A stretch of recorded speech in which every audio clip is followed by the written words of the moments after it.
in Disha Salian's death case, the manager of Sushant Rajput. The Malwani police has now issued a notice to BJP MLA Nitish Rane seeking to interrogate him about the death of Disha Salian. Now, just to remind you guys as well, Rane had alleged that influential leaders and ministers were involved in Disha's death. Following Disha's tragic demise, actor Sushant Singh Rajput, for whom she was a manager, also died under suspicious circumstances. The police are keen to investigate what information Nitish Rane has regarding these particular cases that he alleges politicians and leaders to be behind Disha Salian's death. I have just received a summons and I have been telling from day one that this is a case of murder and I am ready to cooperate, me or my father or whoever, whatever information that we have, we are ready to cooperate with the Mumbai police. The earlier government, the Mahavikas Aghad government, wanted to do a cover-up, wanted to save Aditya Thackeray and his other friends who were also in this particular incident. Now the government has changed. Now there's going to be a transparent investigation. And now whatever information I have, I'm ready to give it to the police and I'm going to tell them the truth. See, we have been telling why don't you check the mobile tower location of the people who we are naming? Why don't you check the mobile tower location of Aditya Thackeray and few others who I'm going to name tomorrow and see and prove where they were on the 8th and 13th of June? Why isn't the final postmortem report of Disha Salian made public or brought out and what are the findings for it? We all want to know. If it was a case of suicide, why are you hiding stuff from the people? Why aren't you being transparent about the situation, about the entire case? So now I think it's the time when the truth comes out. Well, Rajiv Singh, my colleague, joins us live from Mumbai on the phone line here. Rajiv, और क्या बता सकते हैं आप इस समय इस case के बारे में? यहाँ पर नीतीश राणे ये भी कह रहे हैं कि कल और बड़े खुलासे करने वाले हैं वो।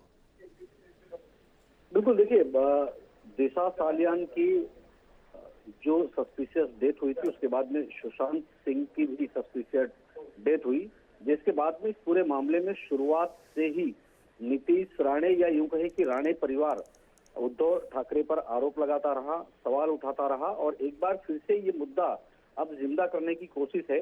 मालवनी पुलिस ने इस पूरे मामले में नीतीश राणे को नोटिस भेजा है, उन्हें पूछताछ के लिए बुलाया है। नोटिस में साफ तौर पर कहा गया है कि आपके पास इस केस से संबंधित यानी कि दिशा सालियान की घटना से संबंधित अगर किसी तरह की कोई जानकारी है तो पुलिस को मुहैया करवाएं। नीतीश राणे शुरुआत से कह रहे हैं कि उनके पास बात के तथ्य हैं कि घटना के पहले देर रात को पार्टी की गई थी और पार्टी के बाद में घटना घटित हुई है। तो इस पूरे मामले में कुछ बड़े नेता, विधायक और कहीं ना कहीं ठाकरे परिवार की तरफ भी अप्रोक्ष रूप से वो उंगली उठाते रहे हैं, लेकिन इस पूरे मामले में अभी तक कुछ कंक्लूजन पुलिस की तरफ से साफ तौर पर निकल कर नहीं आ पाया कि जिस तरह के एलिगेशन लग रहे थे उस तरह का कोई प्रमाण सामने आया हो। लेकिन दिशा की मौत के बाद में जिस तरह से सुशांत की बॉडी मिली सस्पिशियस कंडीशन में, उसके बाद इन दोनों को ही जोड़कर एक नई थियरी जरूर बनाई गई। लेकिन मामला जब सीबीआई को गया सुशांत केस का, उसके बाद भी सुशांत केस में सीबीआई भी किसी निष्कर्ष पर नहीं निकल कर आ पाई कि वाकई में ये कोई हत्या का मामला था या आत्महत्या, जैसा कि शुरुआत से बताया जा रहा था। जो सर्कमस्टेंसेस एविडेंसेस थे उसके मुताबिक एडीआर दर्ज किया गया था, उसमें यही पाया गया था कि आत्महत्या का मामला है। फिलहाल इस पूरे मामले में नीतीश राणे या राणे परिवार क्या तथ्य देता है, किस तरह के प्रमाण अब देता है, चूंकि सरकार उनकी है, भाजपा की अगुवाई में महाराष्ट्र में सरकार चल रही है, ऐसे में किस तरह के प्रमाण सामने लेकर आते हैं, उस पर पुलिस किस तरह का एक्शन लेती है, क्या रिएक्शन होगा, वो समय के साथ पता चलेगा। अभी आज तो फिलहाल ये नोटिस जारी किया गया है। नीतीश राणे कह रहे हैं कि पुलिस के पास जाएंगे, तमाम प्रमाण देंगे, लेकिन वो प्रमाण कागजी होने चाहिए, वो प्रमाण प्रमाणित होने चाहिए। पूछताछ जांच पड़ताल में वो एविडेंस के तौर पर कितने इस्तेमाल हो पाएंगे, ये भी पुलिस के लिए बहुत महत्वपूर्ण मुद्दा है। पुलिस की इंटेरोगेशन एक तरफ चलती रहेगी राजीव, रहस्यमयी परिस्थितियों के साथ इस पूरे केस का खुलासा हुआ। आपने ठीक बताया, सुशांत सिंह राजपूत के केस में भी इसका एक तरीके से एक अलग पहलू निकल के सामने बाहर आया, लेकिन ऐसे में दोनों उंगलियों से आदित्य ठाकरे की तरफ निशाना कर दिया गया है। ठाकरे परिवार से कोई बयान अभी फिलहाल?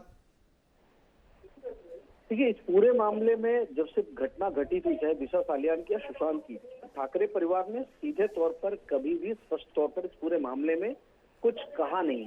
बतौर चूंकि सरकार के तौर पर उद्धव ठाकरे सरकार के मुखिया थे, इसलिए सरकार के मुखिया के नाते उनकी तरफ से या सरकार की तरफ से कहा जाता रहा कि पूरे मामले की जांच जो है निष्पक्ष तरीके से की जाएगी। लेकिन अगर इंडिविजुअल परिवार की बात करें, जिस तरह से स्थानीय विधायक कांग्रेस के और उसके बाद आदित्य ठाकरे पर उंगलियां उठाई गई, उसको लेकर ठाकरे परिवार की तरफ से कभी किसी तरह की कोई सफाई नहीं दी गई। ये जरूर कहा गया कि सरकार की तरफ से निष्पक्ष जांच होगी। अब सवाल यही है कि अगर वहां पर पार्टी की गई थी, वहां के मोबाइल लोकेशन के टावर मैच कर रहे थे, तो सीबीआई या फिर लोकल पुलिस को इस तरह के एविडेंसेस क्यों नहीं मिले, पार्टी के सबूत क्यों नहीं मिले? हाँ, जिस तरह से बॉडी मिली थी, जिस तरह से बॉडी जिस स्थिति में मिली थी दिशा सालियान की, क्योंकि ऊंचाई से अगर कोई चीज नीचे की तरफ आती है तो वर्टिकल एंगल में थोड़ा सा क्रॉस होता है नीचे आने के बाद, लेकिन वो डिस्टेंस कितना कवर करता है ऊंचाई की तरफ आने के समय, वो एक दिखाता है कि वाकई कोई शख्स जंप किया है, गिर गया है या उसे फेंका गया है। क्योंकि 18 से 20 मीटर का डिस्टेंस था, तो एक बारगी ऐसा देखकर लगता है कि जैसे बॉडी को किसी ने फेंका हो, क्योंकि उतनी ऊंचाई से इतना डिस्टेंस लगभग 20 मीटर का कवर नहीं किया जा सकता। और बार बार इसी तरह की बातें जो कि रखी जा रही थी, लेकिन जब मलवनी पुलिस ने जांच किया तो उसमें उन्होंने आत्महत्या का ही मामला बताया, एडीआर ही दर्ज किया गया है। अभी इस पूरे मामले में एफआईआर नहीं हुई है।